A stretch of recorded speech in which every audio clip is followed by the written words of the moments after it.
Okay, for our next session, we'd like to move on to a panel discussion on a very interesting social media site, Twitter. And the subject matter of this discussion is on the topic, the power of celebrity in a Twitter world. We'd like to call on three panelists, Ms. Sheila Paul of TV5. If you could join us in front. Mr. Bonnie Aguilar. Is Bonnie here already? There. Hi, Bonnie. And, of course, Mr. Carlos Palma from Havas Media Ortega. So the session will be moderated by Mike Palacios, your VP for IMAP this year. And so kindly come up on stage.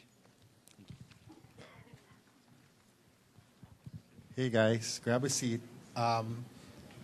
Before I begin, I just want to set the tone by just speaking for 2 or 3 minutes, and before I throw some questions to the wolves.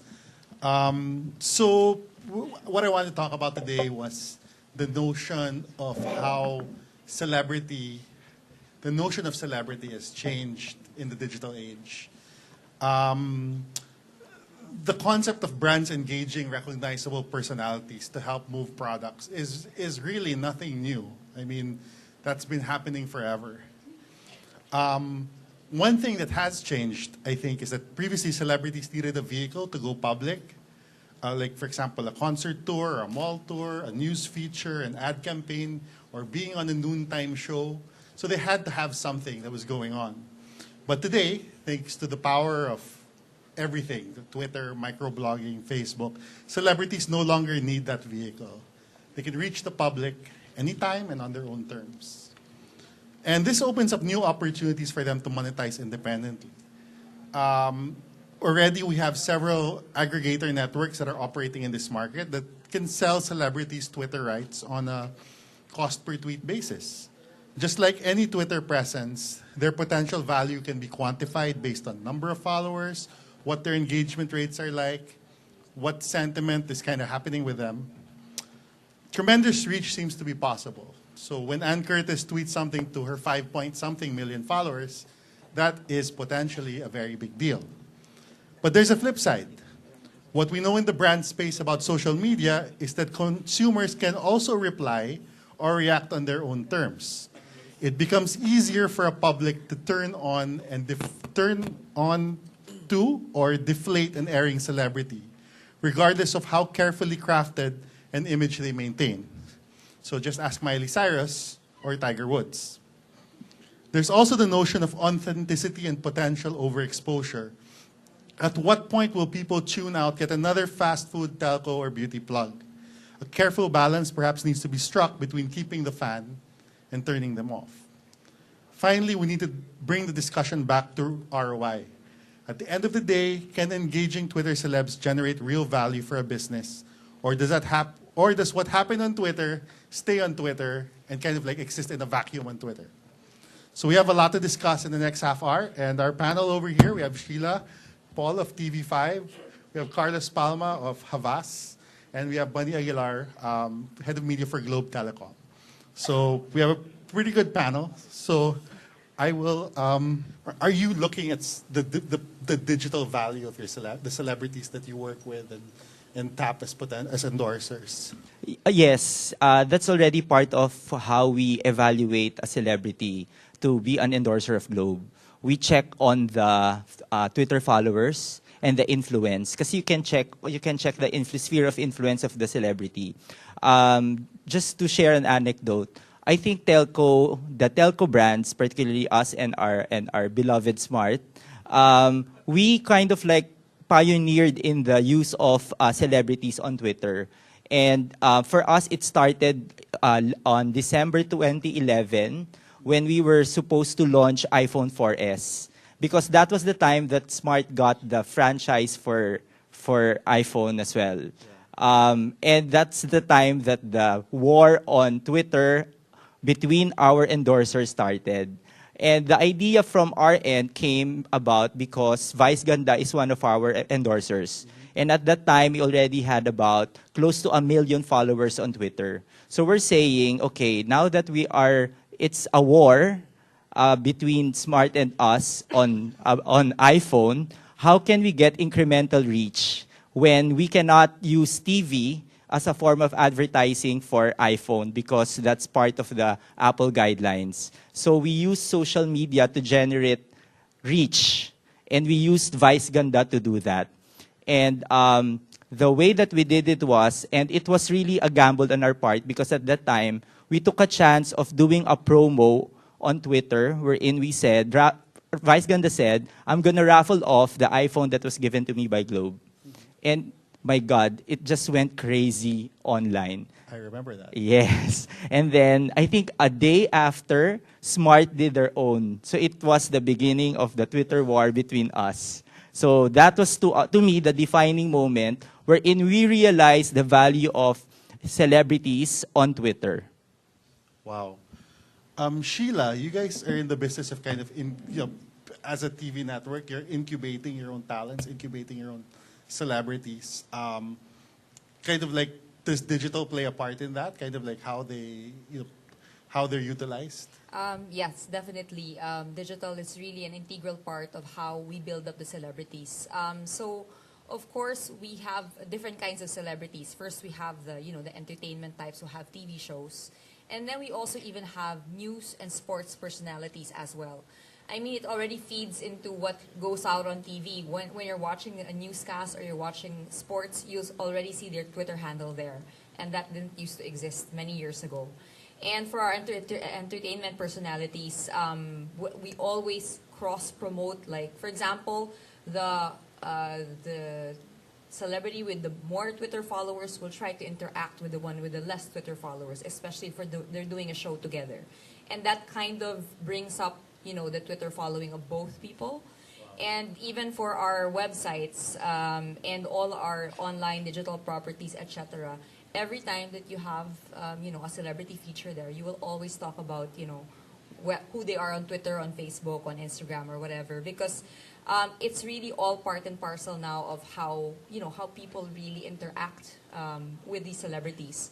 And it also opens up this whole new world of how are they supposed to act on social media. Because, of course, they'll have to follow the same guidelines, whatever face they're showing to the public, like, in interviews or going out on parties, whatever, they have to show the same kind of consistent imagery as well on Twitter. Because then, if they don't do that, then it's, it's sort of like showing your dirty laundry in public if you start, arguing with people or whatever. So, yeah, definitely we do consider we have to build up their digital following as well. It's definitely already part of their, their fame, so to speak. Wow. But there are also celebrities who have not engaged on Twitter. Yes. And I'm not sure what the kind of like what the mindset is for that. Maybe it's to kind of like maintain that carefully crafted image that they have, or I remember, I think Pac-Man entered Twitter and departed Twitter soon after. Sharon Cuneta as well. So Money has the inside line on no, because I think what celebrities realize is that when they're on Twitter, it's hard to be themselves. Sarah Geronimo, for example, had a very large following on Twitter. She was one of the first active celebrities on Twitter. But ever since the rumor of the guy and her started, fans kept bombarding her on Twitter, asking her questions. Because actually, you can. One good thing about Twitter is that you can reach out to your celebrity. You can talk to them directly. So when she got bombarded, she decided to just, close her Twitter account. And you can see that, sometimes celebrities find it hard to really separate the personal from the public persona on Twitter. And I think it's because, as Sheila mentioned, sometimes they forget that, what they say, even from a personal point of view, is taken as, as truth. And at the same time, sometimes they get overwhelmed by the by the response of their followers. Because, as I mentioned, there's a direct conversation that can happen online. And I'm sure you're familiar with what happened to Sharon Cuneta. So Sharon is another case wherein there was a rift on Twitter that happened between her and one of her relatives. I'm not sure. And again, Sharon was again overwhelmed, and it was a time that she was still new on Twitter. So she was overwhelmed by just the deluge of complaints and bashing on Twitter. So I think it's a learning curve among the celebrities as well. Well, Sharon Cuneta she's reactivated her Twitter now. And I think one of the learnings that she's had from these experiences, because she really, really listens to her fans. And, Twitter nga, if you talk to her directly, she gets affected. So now it's, I guess, something all of us also will probably learn as we get more mature on Twitter and we get more followers. We kind of have to take a lot of things with a grain of salt. We have to develop a thicker skin. Because I don't have that many followers on Twitter, but if I get like a tweet like insulting me, I'm like, hello? And I feel like fighting back, but we can't because, we have to draw a line somewhere. I guess to a certain extent, we're all brands, but the celebrities are realizing that they're also big brands. Yeah. Carlos, you're really in the thick of it, dude, because you're the agency. So you're kind of like part of the whole economic process of bringing celebrities to brands and the remuneration side. And I remember even in your previous life in Nafnang, you were kind of incubating, pushing talents and stuff like that. What do you think about the way parang talent is compensated for their digital value? I guess there's a lot of question regarding how talents are actually perceived, their value on Twitter. There is a lot of emphasis on reach. For example, an Ann Curtis would be a certain amount versus, let's say, a Mo Twister who's only like 1/4 of her followers. But again, it depends on how the engagement is played out.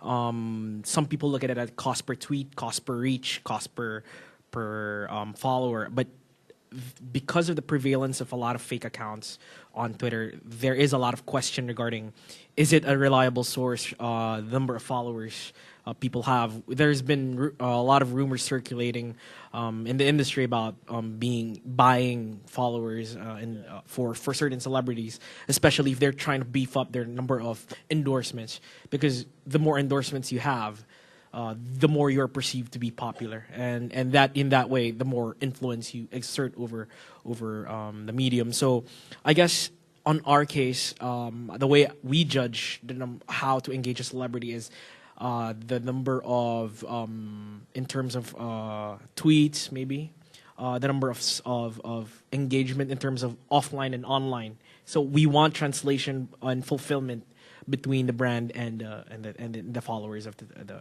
artist. Sheila, you wanted to say something? No, I just wanted to ask if the evaluation is only done based on number of followers or engagement, or on our end, it's beyond just engagement or followers. We look at, let's say, the number of conversations that are happening online. That after, let's say, after a particular celebrity tweets about a certain something, how does that translate into pop culture? Does it affect, let's say, this is an example, let's say an Erwan Yusuf tweets about a certain restaurant. How many people are driven to that restaurant? We consider kasi the celebrities on Twitter as both a broadcast medium and also a source of credibility. So you can't just say, okay, we just use her because of the reach of the number of followers. We'll get this X number of reach.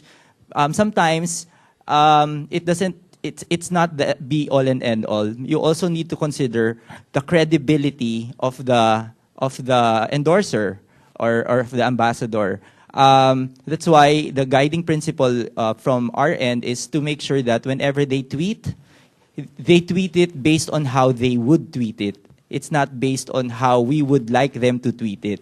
Because at the end of the day, it's their property. That's their asset, their Twitter account. So it's not ours, it's theirs. So technically, that's why, in effect, you're paying a premium on their asset. So it's totally different. It's not like getting an endorsement wherein you get an endorsement for a TV commercial. You're just buying the talent. This time around, it's not just the talent you're buying. It's it's part of him because that's his voice in social media that you're using. Look, Bunny, does that voice have extra value from a cost perspective? Are they charging extra for that? Or?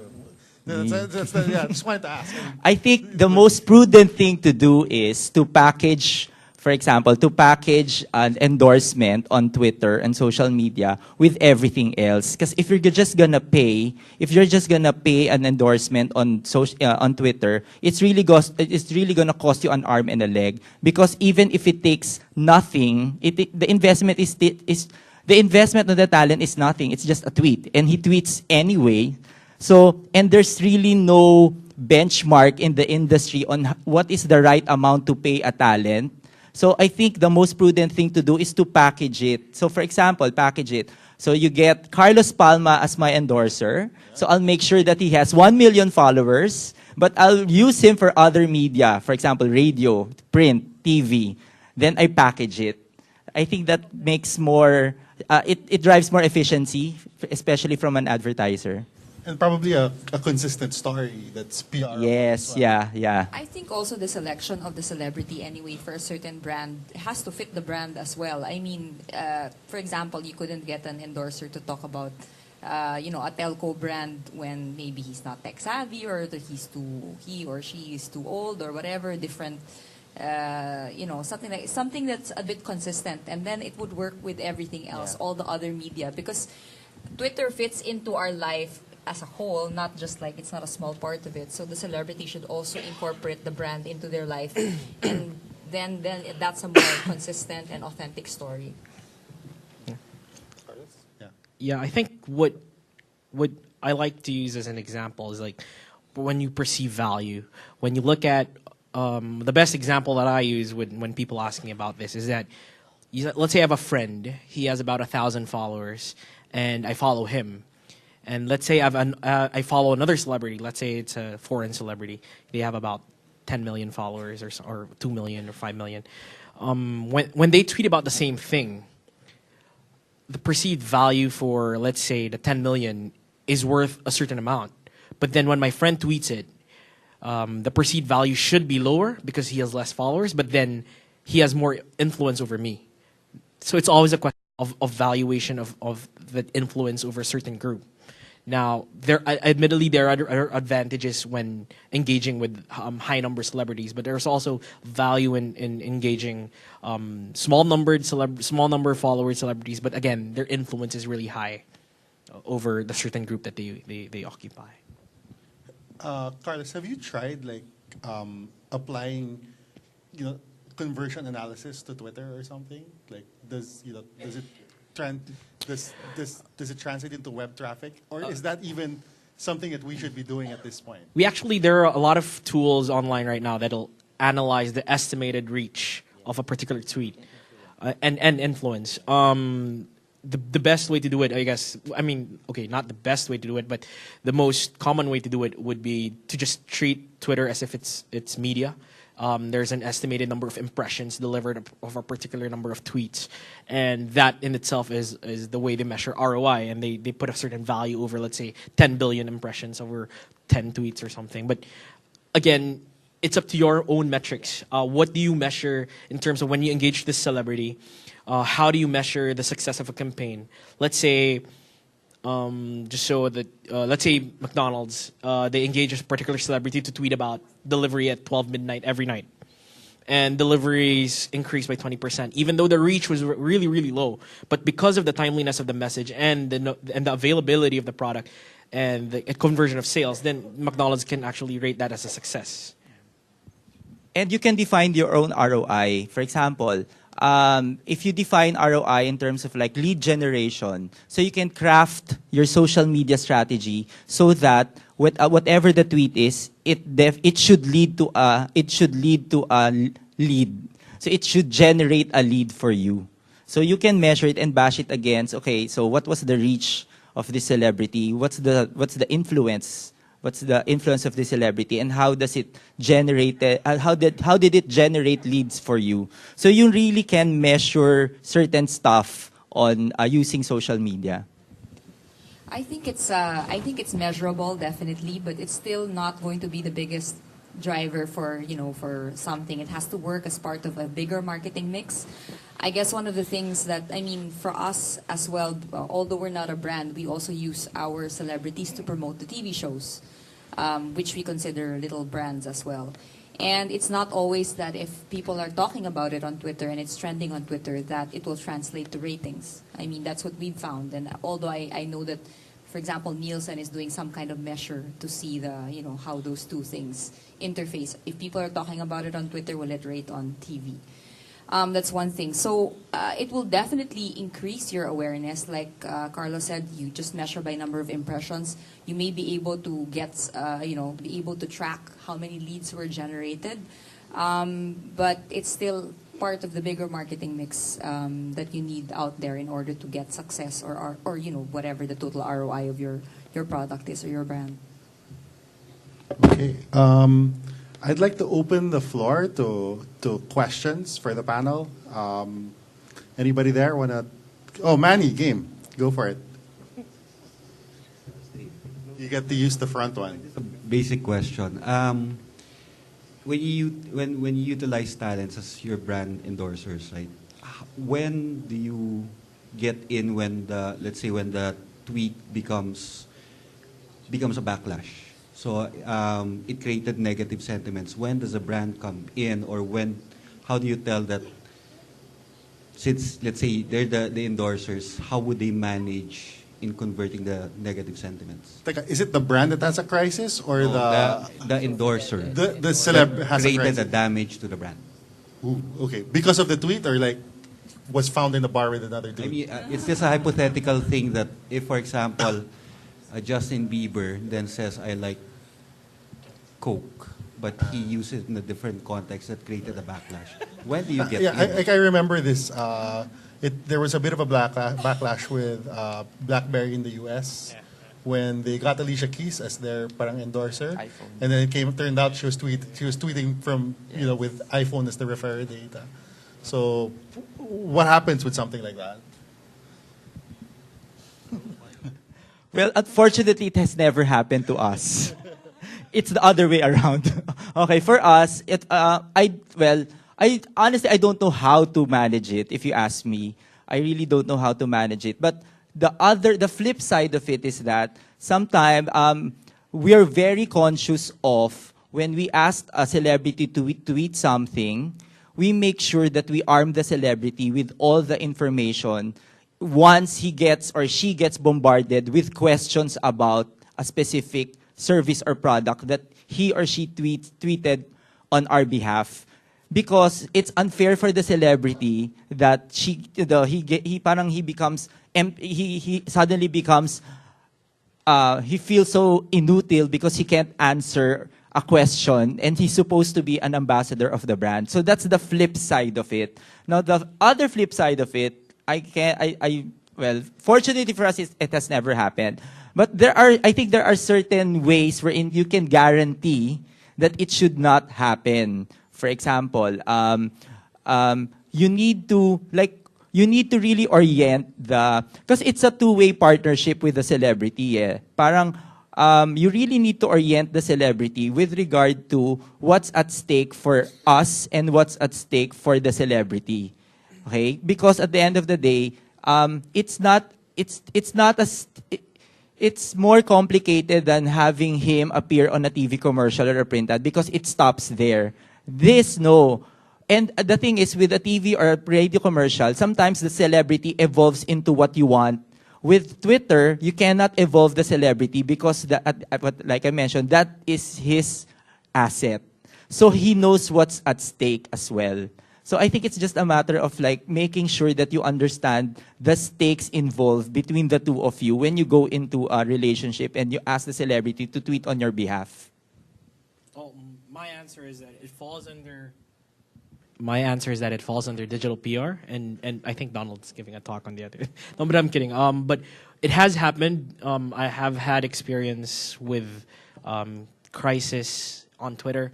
And the way we handled it is that we looked at the damage being done. We looked at our response would have been in proportion to how big the issue was. If the issue wasn't gaining traction, or it's just a couple of people picking up on the news or picking up on the issue, then we'd rather just not reply and let that die down. I mean, shelf life on social media is like 3 hours, 2 hours, so we just let it blow over. But once it starts picking up, then we craft a reply, we craft a strategy, it's a whole new plan, a whole new strategy outside of selling or outside of marketing, which actually allows us to engage on a different platform. What we'll do is we'll try to engage them where they are. It could be a blog, it could be someone taking a screen cap of whatever was said and posting on a blog, and on that blog we'll actually reply on behalf of the brand and not the celebrity anymore. So Sometimes silence is the best answer. so he says sometimes silence is the best answer. Yeah, I agree with that, Bunny. Do you ask them to delete the tweet? No. Because people will know. Sorry. No, because people will know. There are opportunistic people out there who do nothing but find, bashers, professional bashers. So they will, for example, it has happened in our category. I will not mention the brand name, but there was a screenshot of the tweet, and it spread like wildfire on Twitter. So our policy is we don't delete the tweet because it's just gonna add fuel to the fire. I mean, it's the same principle as when that very topical topic is that same principle when Jean Napoles deleted all her accounts once this whole issue of her started catching on social media. It just made her seem more guilty. More people just started digging and digging and digging until we found the pictures and posted it. And again, I agree with Bunny that it does add fuel to the fire, and once it's out there, it's out there. You never can really delete anything from the internet. It is the internet. And that's exactly what we tell our, especially celebrities when they start, there are a lot of new celebrities coming out on Twitter. And what we do in TV5 at least is kind of give them a sit down and say, don't say anything on Twitter that you wouldn't say, Exactly. to your mother or something. Yeah. Brand safety at all times. Anything else from the room? Okay, Sean. up there, yeah. Identify yourself. Hi, Sean. Hello, Carlo. Yeah. I'm Sean General from Havas PR Agatep. Actually, it's very timely for on the topic of Twitter, celebrity tweeters. I read somewhere from Deidre Breckenridge. She's a thought leader in digital PR in the US, and she said that popularity is very different from influence. Popular is when people know you. Influence is when you make people do something. Okay. Now my question here is, with so many people, celebrities now gaining followers, so many followers. In fact, like for example, Ann Curtis has like 15 million. I don't know. How many of those actually do something? I mean, how can we determine among all of these people do actually something? I mean, it frustrates me as a professional in PR to see so many followers, but I don't get much influence, making people do what I want them to do. What do you want? So how do we? It depends on what you want them to do. No, yeah, but my question here is there? How do we determine, let's say, from a scale of 1 to 5, Ann Curtis is definitely a 5. Piolo Pascual is what? In my heart, she's a 5. How do you? Is there a way we can determine it right now in the industry, or it's just trial and error so far? Can I? Well, Sean, in my heart too. Anne is 5 too, but She's a 6. Okay.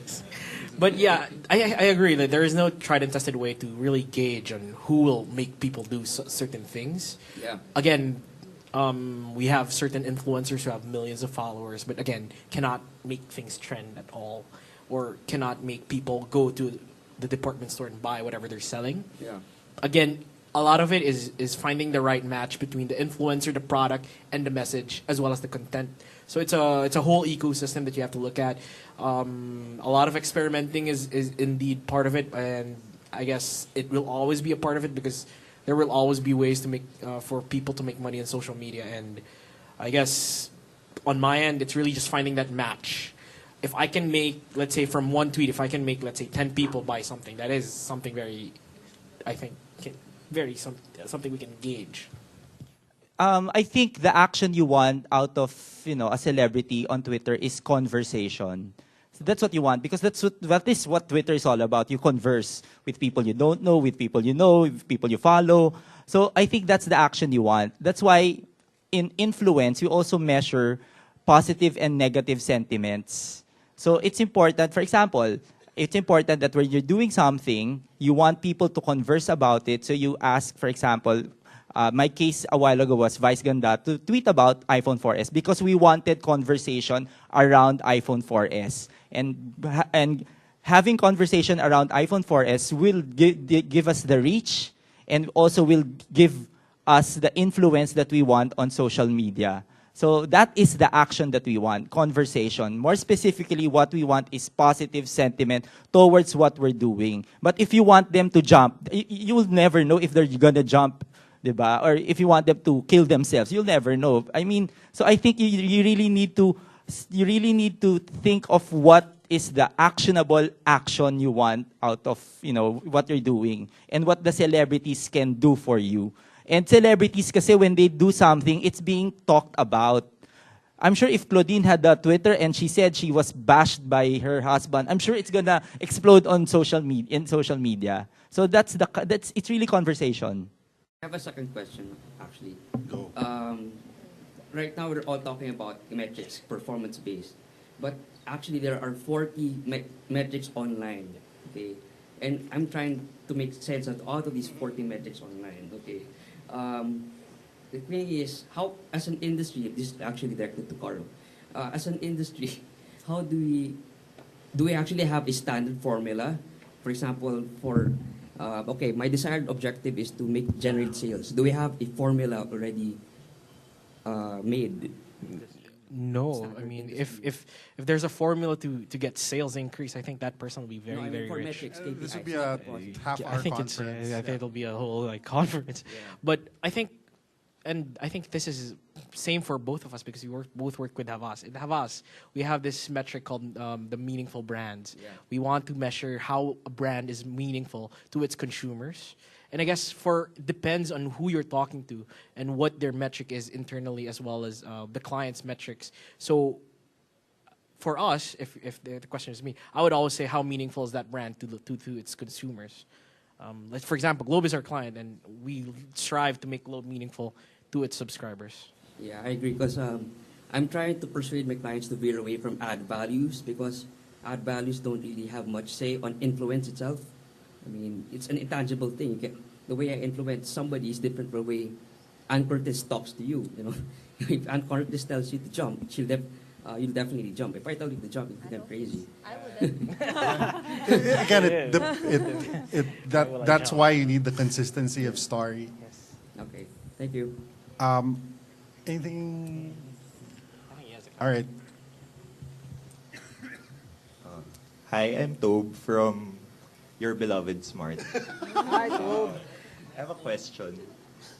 Curious lang, what do you think about parody accounts doing black ops on Twitter?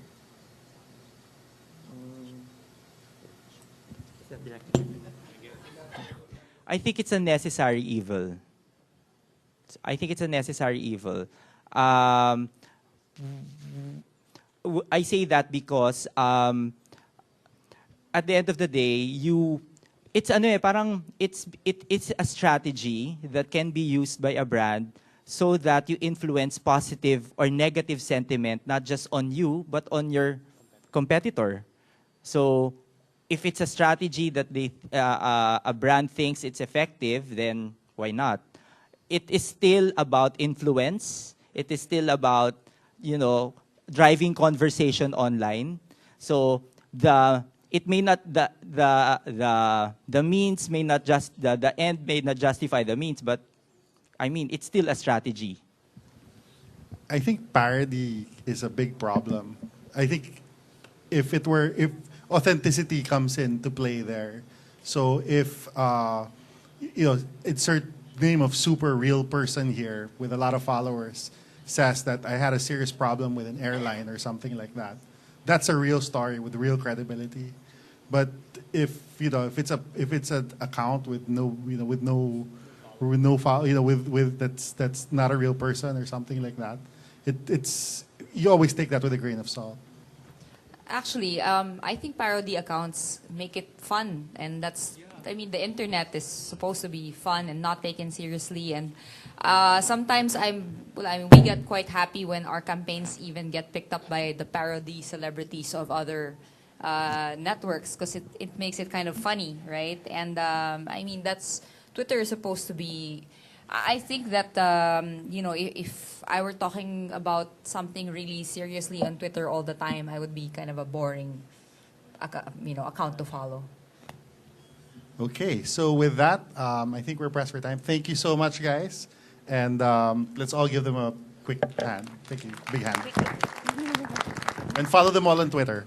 All right.